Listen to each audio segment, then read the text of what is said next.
Hello students, तो कैसे हैं आप सभी। आप सबके लिए लेके आ चुके हैं 6 सेमेस्टर बीकॉम आर्ट्स के ऑडिटिंग एंड कॉर्पोरेट गवर्नेंस का प्रीवियस ईयर क्वेश्चन पेपर। उसी के साथ सबसे पहले आपको कंटेंट समझा जाएगा कि आखिरकार आपको पढ़ना क्या है, और उसके बाद बताया जाएगा कि क्वेश्चंस कैसे पूछे जाते हैं, लेवल क्या रहता है, डायरेक्ट आता है, इनडायरेक्ट आता है। चलिए फिर वीडियो को आगे बढ़ाते हैं। अभी तक आप चैनल से नहीं जुड़े हैं तो प्लीज़ चैनल सब्सक्राइब करते हुए और वीडियो को लाइक करते हुए जरूर जाएगा। चलिए फिर आगे बढ़ते हैं। ऑडिटिंग एंड कॉर्पोरेट गवर्नेंस, जिसमें आपकी ये 5 यूनिट होने वाली है। सबसे पहले ऑडिटिंग के ऊपर ही होने वाला है। ये अलग अलग टॉपिक है, ऑडिटिंग अलग टॉपिक है और कॉर्पोरेट गवर्नेंस अलग टॉपिक है।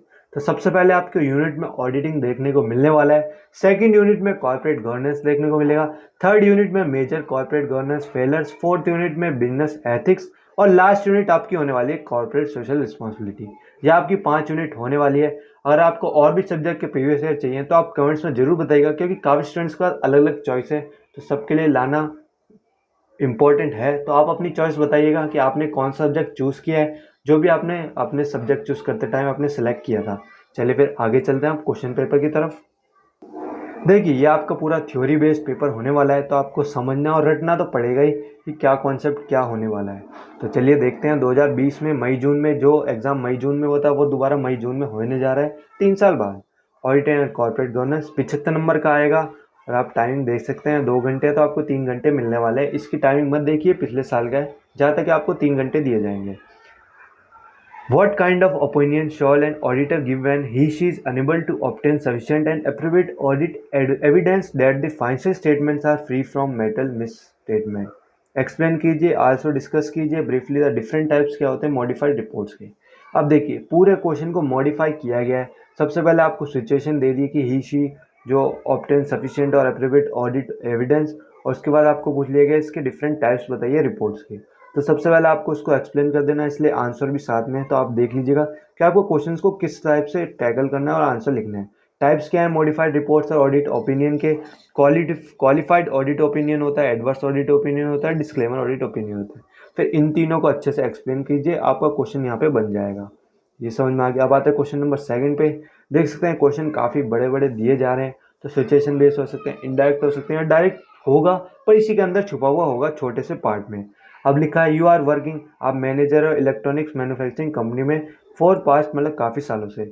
वन डे आप एक दिन नोटिस करते हो कि financial manager window dressing the financial statement और टेम्परिंग कर रहा है बुक्स ऑफ अकाउंट्स की।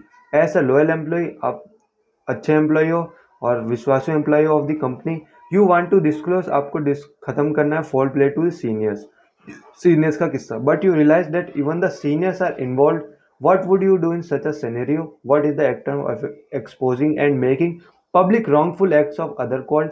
Explain its concept, various types, pros and cons, and the legal provision relating to it. अब देखिए, पूरा आपको सिचुएशन बेस्ड क्वेश्चन दे दिया है। आप कह सकते हैं एक टाइप की केस स्टडी दे दिया, आपको बताया, उसमें पूछा है कि इसमें क्या होगा, और जब भी पता चले आपको कॉन्सेप्ट पता चल जाए कौन सा, उसको एक्सप्लेन कीजिए, उसके टाइप्स, प्रोस एंड कॉन्स के बारे में लिखिए। In this case the act of exposing and making public wrongfully acts क्या कहते हैं, विसल ब्लोइंग कहते हैं। अब आपको विसल ब्लोइंग पता चलेगा तभी आप क्वेश्चन आगे बढ़ा सकते हो, वरना इस क्वेश्चन में आप कुछ नहीं करते हो। इस क्वेश्चन में यही है, अगर आपको केस स्टडी में क्वेश्चन समझ में आएगा क्या पूछा जा रहा है, तो ये आप पूरा क्वेश्चन को कर सकते हो, वरना कोई फायदा नहीं है। अब विसल ब्लोइंग पता चला तो आप विसल ब्लोइंग के बारे में टाइप्स लिख सकते हो, इंटरनल, एक्सटर्नल और साइबर, और उसके एडवांटेजेस, डिसएडवांटेज, प्रॉस और कॉन्स को एडवांटेज डिसएडवांटेज कहते हैं। ये बात आपको बताइए, लीगल प्रोविजन क्या है, तो ये सारी चीज़ें आप कर सकते हो। क्वेश्चन नंबर 3 पे आते हैं। ये भी कुछ इस टाइप का दिख रहा है। One of the major operating expenses related to its line cost the fees that it paid to third party telegram network providers for the right to access their network was under reported by capitalising it on the balance sheet rather than properly expensing it, then result in both an increase net income and increased asset. Identify and explain the scam being referred to above, bringing out the flaws in corporate governance. The question refers to WorldCom USA scam. अब USA scam, ये भी आपको situation बना के दे दिया था, अब आपको बताने की रेफर्स किससे कर रहा है, वर्ल्डकॉम यूएसए में जो स्कैम हुआ था उसके बारे में आपको लिखना होगा। अब आते हैं क्वेश्चन नंबर 4 पे। The OECD code principle covers the issues of corporate governance around international trade and global stock more comprehensively than the Cadbury code. Discuss कीजिए। अब आपको ऑडिट प्रिंसिपल और कैडबरी कोड के बारे में पता होगा तो इसको आप आराम से कर देंगे एक्सप्लेन। अब देख लीजिए, आप क्वेश्चन आंसर को भी पढ़ सकते हैं बिंदास, कोई दिक्कत नहीं है।